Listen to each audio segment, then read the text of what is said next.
Let's take a look at this week's gaming pickups.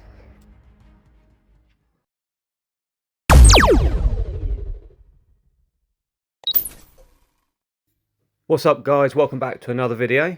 So today we've got about 3 weeks worth of pickups, so I'll run through them and show you what we've got. So the first pickup we've got is a Nintendo DS bundle. So it comes with this DS with some stickers on which we can remove. But overall it looks like it's in good condition. Slightly a bit of yellowing to it. Now I don't need another Nintendo DS, but it was the other things that came in this bundle, so I think we can sell the DS for what we paid. So the bundle cost us £20 and it came with 3 games. Who remembers this demo? I can remember when I was younger and I got the DS for the first time and it came with this game, and I would just play it over and over again because I didn't have any other games at the time. And I just remember thinking how cool it was in terms of the touch screen and things like that. I haven't seen this since I was a kid, so it's quite strange to see it again. So we've got another DS game with it. Don't actually currently have this one, so it's a new one to add to the collection. And then another one of these brain training games, which I've got already tons of, so not one that I need. And lastly, we got this little carry case with 3 Game Boy Advance games in. And there's one really cool title in here, which I absolutely love and remember from my childhood, Crash XS. I remember playing that loads as a kid. So all of that came to £20. Now I think I can sell the Nintendo DS for £20, so I can keep the rest of it completely for free. But we'll see how we get on with that. So as you can see, just a couple of manuals all folded up inside. So I think for the first pickup, I think I did pretty well. Hopefully get some free bits out of it. So we'll move on to the next one. So the next thing that we picked up is another GameCube. So if you know about my collection, you know I already have a black and a purple GameCube. Now we've got a grey one to add to the collection. I only now need to pick up an orange one, and I should have the full original colour sets. Now I think this cost me £30. It only came with the power cable and an AV cable, so no controller or games. But I think that's a pretty good price, to be totally honest. I think these usually sell for about 60 in CX. That's just a guess off the top of my head, but I didn't think that was too bad.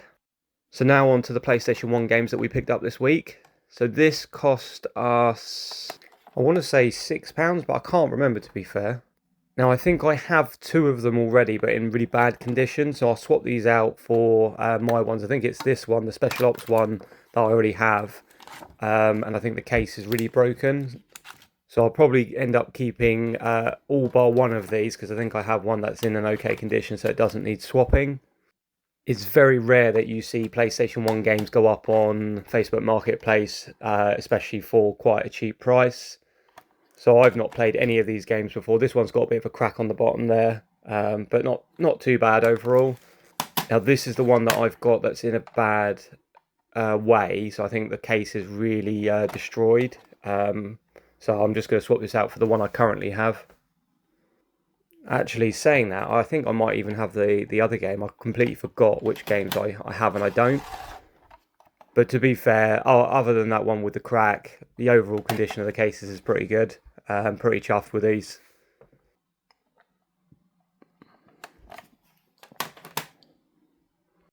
So this was a gift that was actually sent to me from another YouTuber called Retro Rewind. We did a collaboration on his Master System collection recently. And he sent these to me completely for free as a gift, which was really nice of him. So I had to send him something back. So if you want to go check out what I sent him back, you can go have a look at his channel. Making small progress with the Nintendo 64 collection. As you may already know, I'm still trying to go for a complete full set. But only carts, just because of the price of all the box stuff. It's way too much for me to spend on video games. So here's a couple of pickups I got from CEX. I don't know why at the moment I'm going a bit crazy buying loads of PSP games. Didn't have this one. It was quite a cheap price. This looks quite cool. One of the more expensive titles for the PSP. Final Fantasy Tactics. Looks quite cool. But in terms of my PSP collection, I've got so many. I'll quickly flash it up on the screen for you guys to see. But that's probably why I'm going for quite a large collection of PSP games, just to add to that. I think that comes in with a poster or something, which looks quite cool. And then obviously the last game, I think that's Real Fishing. Just a little cheap one, but I've got so many PSP games now. Oh, I forgot to mention, in the first bundle I showed you, the Nintendo DS, I also got this game. So it also came with that, all of that for 20 quid. Now I've looked up on eBay to see how much that's actually worth. The only one I can find is a copy for £53. So God knows if that's worth probably around £30, something like that. So I've made my money back on that first bundle. Right, so I also picked up all of these Game Boy Advance games the other day. I did do a bit of a video on it because I was quite concerned that they weren't real. But everything looks to be legit. I've opened a couple of them, and a lot of them have Nintendo on the chip inside, which they wouldn't really waste their time doing if they were fake. I think what's happened here is some of the games are actually UK and the others are European. And I think they've been mixed up in the wrong boxes. So I picked up all of these Game Boy Advance games for I think a £50, give or take, and he's got a few more that I'm going to go back and get next month. But yeah, I think that was a good pickup. Anyway, guys, thanks for watching. If you're not subscribed, please hit that subscribe button and tune in for the next video.